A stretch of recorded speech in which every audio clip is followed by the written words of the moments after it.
No swimming! Cody shrugged as he spotted the sign at the edge of the lake. The hidden oasis had taken him all day to find, and there was no way he wasn't going into the water. This place was legendary, though few actually knew its whereabouts, and even fewer ventured far enough to dip a toe in the beautiful, still water. He assumed the sign was placed by some sort of environmentalist on a power trip, but nothing was out there except for nature, so he acted like he didn't see it.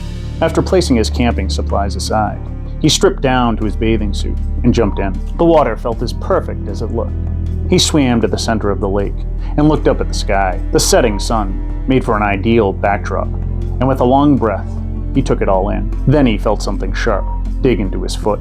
He pulled his leg back, but the pain continued, moving up to his knee. A cloud of red surrounded his body, and something dark moved beneath him. With a jerk, he was dragged underwater. Something bit and slashed at his flesh, ripping it open. His heart raced as he kicked and splashed, and was finally able to break free of the mysterious creature. Relief washed over him as he reached the shore, though pain stung every inch of his body. Blood poured from his wounds, and his lower right leg had been stripped to the bone. His breathing came in short bursts as he pulled himself onto the beach.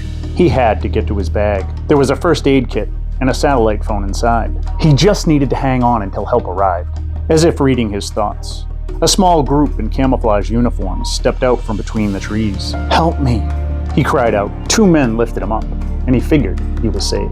And then they marched him toward the water's edge. "What are you doing?" he said frantically. An older man, with a beret and scars on his left cheek, then pulled out a small black box, pressed a button on it, and held it into the lake. A few feet away, the water began to bubble and churn.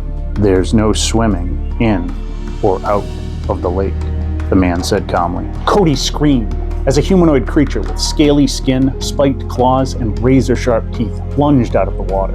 The soldiers threw him toward the creature, and the last thing Cody felt was his torso being ripped in half before everything went dark. Perhaps he shouldn't have been so sign blind, after all.